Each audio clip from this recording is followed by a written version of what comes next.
This segment of Off the Beaten Path is brought to you by the Lazy Dog Salon, 525B North Broad Street in West Hazelton.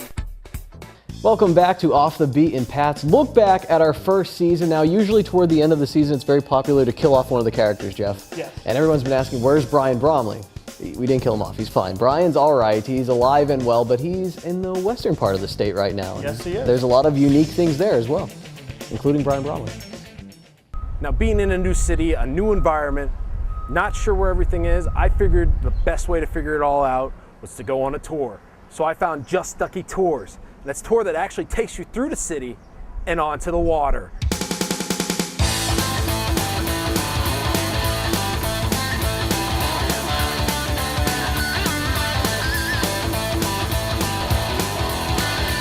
The first thing we had to ask was, what are those? Ducks?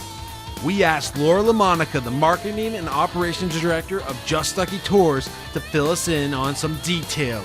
These are World War II surplus amphibious vehicles. These are the ones that were to bring troops off a bigger unit called an LST.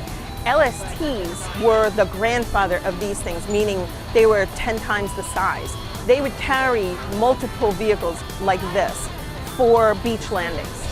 And the original equipment, and the only piece that we do not have anymore because it's not relevant to us, is a gauge that would inflate or deflate the tires so that when they got on sand, it was deflated for better traction.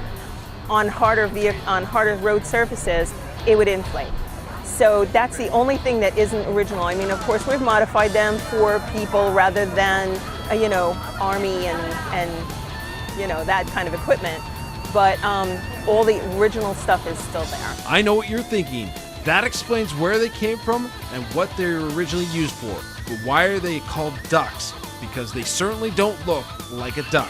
The name actually comes from the model naming terminology General Motors used when designing the amphibious vehicle, DUKW. D is a reference to the year 1942. U stands for utility. K means the vehicle is all-wheel drive, and W means the vehicle is equipped with 2 rear driving axles. Eventually, GIs made the W silent and nicknamed the trucks ducks.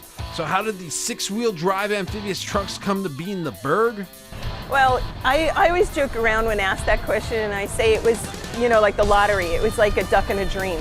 They had various backgrounds. The 2 owners are Chris Diodario and Michael Cohen. Michael comes from a financial background, and Chris was a waiter. And Chris and Michael got together, decided they didn't want to work for anybody else. So they were looking for entrepreneurial businesses that they can get started in. Yeah. And they really liked the concept of this, and they wanted to take it to the level where we are keeping it as original as possible. The original World War II surplus vehicles, we're not buying the new ones or anything like that. And started off with 1 boat 13 years ago, and now we're at 6 boats and going strong. Now that we know, well, what the ducks are, let's find out more about the tour. For me, it's all a high point because it's just fun. I mean, from the moment you leave, you're involved, it's interactive. It's not like any other duck tour anyplace else in the country or the world, because they are all over the world.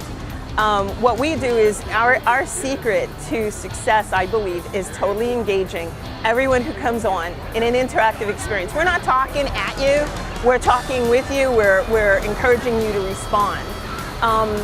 It is every high point along and some low points about Pittsburgh, meaning the background of Pittsburgh, we all know, was dirty and lung disease and floods and stuff like that. But look at how far we've come. I mean, this is something to celebrate.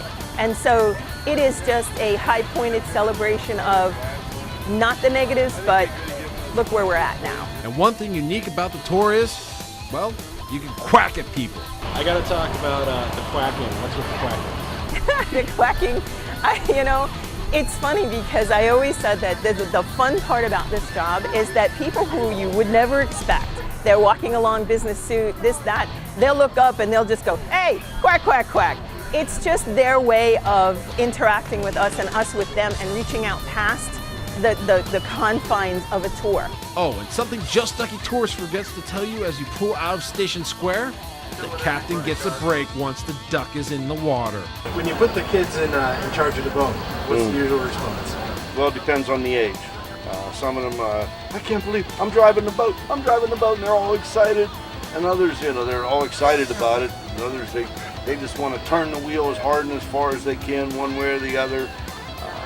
And other kids, they're really intent. They want to keep it straight, and they do everything they can to maintain a good course and really enjoy it that way. So everyone responds a little different. So with some light humor, The Coast Guard requires that I tell you about life jackets. We have them. That's it. That's all you need to know. Any questions? quacking, and a chance to drive a duck, it's the perfect outing for a family or someone like me trying to learn about a completely new area. To find out more, I suggest logging on to www.justduckytours.com. And if you find yourself on a duck boat in the Berg, remember to let them know Off the Beaten Path sent you. Okay, so we're talking about our favorite segment of this year, and that could be any number for me. That could be Clyde Peeling's Reptile Land. That could be Bill's Bike Barn. Heck, it could be Jimmy's Hot Dog Lunch. But honestly, my favorite was the LARPing segment. It's called live action role playing, aka LARPing. And we had a chance to sit down with two of the directors from the Wyvern Group to find out more about this awesome phenomenon. Usually when people ask me what LARPing is, I tell them it's a merger of Dungeons and Dragons and Lord of the Rings and Renaissance Fair. It has the game aspects of Dungeons and Dragons, but the wide fantasy world of the Lord of the Rings and all the classic fantasy, but yet it's live action. People are in costume and open air, kind of like Renaissance Fair, but albeit high fantasy. But it's the concept of role playing that catches most people off guard by putting oneself into the role of their character. The role-playing aspect is very much like live interactive acting in a free format. And this is where the gaming portion comes into play, where you create a character and you take on that persona, you take on that role. There's no script, you interact with other people as you see fit, you interact, you react, and it's all face-to-face. Nothing like sitting behind a computer screen and typing in, my character does this. It is real. That's why we call it an alternate reality experience. And one of the big parts of the game that gives it that experience is the combat. The first time I saw Boffer Combat, I thought it was ridiculous.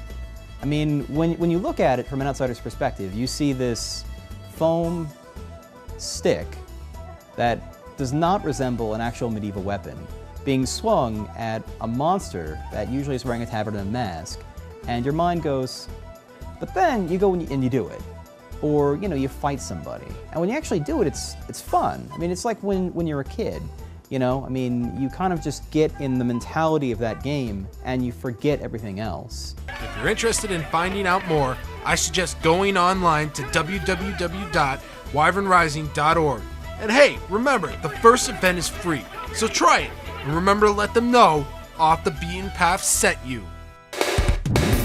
Still ahead on Off the Beaten Path, Chris takes a look at the Old Mill Village Museum.